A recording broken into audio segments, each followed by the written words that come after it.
camaraderie, respected comrades and friends. In a truly fair, free and peaceful world, democracy takes many forms of expression, not only one. I believe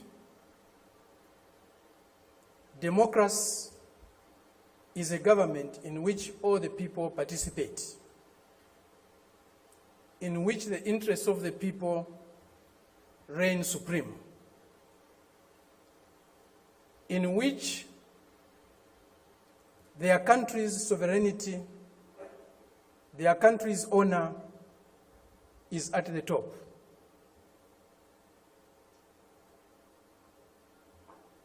It seems that this month is a month of democracy discourse in the world.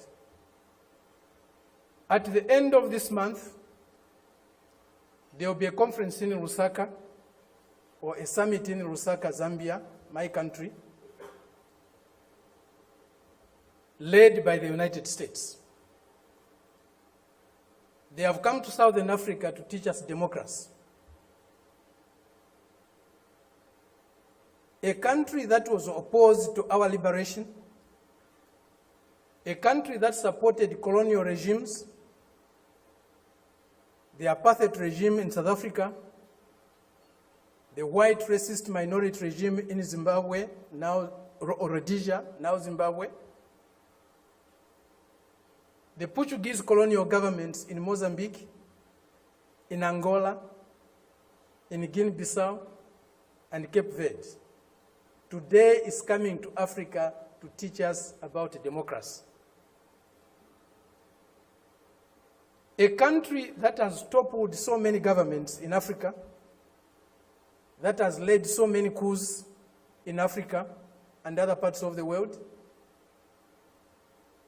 a country that has killed so many of our leaders in Africa and other parts of the world, the killers of Patrice Lumumba, those who toppled Kwame Nkrumah, those who killed Nasser, those who killed Muammar Gaddafi, today are coming to teach us about democracy. A country that has been built on brutal force, on enslavement of other human beings, on the humiliation of Africans, the exploitation of Africans, the plunder of Africa, today is coming to teach us about democracy.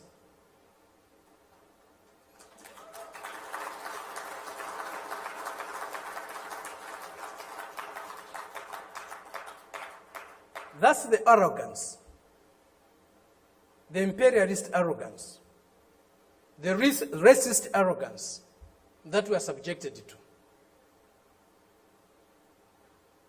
We cannot have democracy where there is hegemony of the strongest, mightiest imperialist power. We cannot have democracy where a country's resources, a country's decisions are dictated to by another country. A country that is dominated by another country cannot be democratic. A country that lacks sovereignty cannot be democratic. A people that cannot decide for themselves cannot be democratic. A colony, a neo-colony cannot be democratic. That's why today, even at the United Nations, membership is on the basis of sovereignty. Only sovereign nations can be members of the United Nations, because only sovereign nations can decide for themselves. A colony cannot be a member of the United Nations. It's not by accident. It's not a mistake. If you have no respect for the dignity of others, If you have no respect for the sovereignty of other countries, you cannot claim to be a champion of democracy. They used to say, all roads lead to Rome. Today, we can confidently say, all roads to progress, all roads to what is better for humanity lead to Beijing.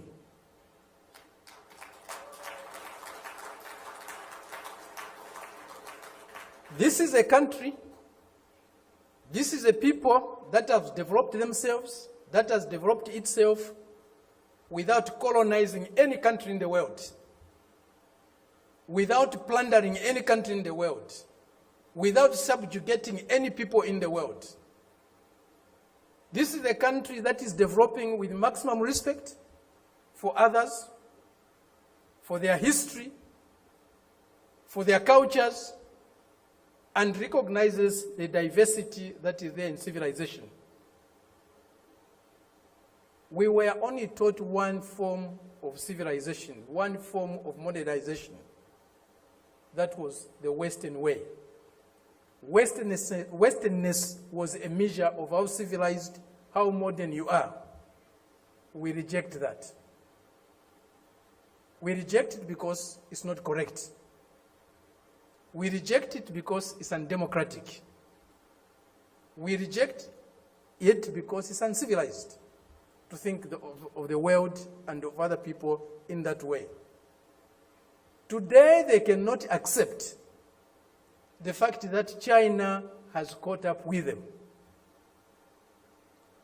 China is about to surpass them in many areas of human endeavor.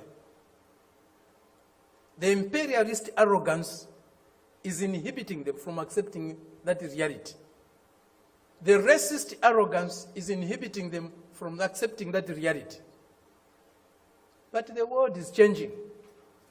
The changes we are witnessing today, as President Xi said in Moscow recently, or the other day, they have never been seen in 100 years. They have shaped a world that they themselves today are scared of. And they have shaped a world that is not sustainable. Democracy, human development is not sustainable on the basis of plunder, on the basis of enslavement, on the basis of humiliating other people every day. That is a system we are seeing today, a system that will not survive if plunder is eliminated, if subjugation of other peoples, other nations is eliminated, if inequality in the world is eliminated. That system will disappear. The only system that can survive and can endure for long is a system that is based on mutual benefit, win-win relationships, mutual respect for others, accommodation and tolerance of others, and fraternal love for all humanity. This is what we find in China today. This is what China's example is showing us. Indeed, all paths are different. There's no path that is the same, even if they are leading to the same destination. Each path has got its own characteristics. We are seeing that, we are learning that, we are experiencing that today with China.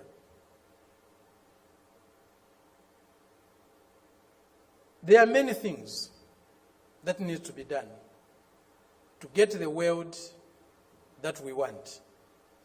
A more just, a more fair, a more peaceful world is possible. But it won't drop from the skies. We have to struggle for it. And as Fidel said, if we struggle, we'll win.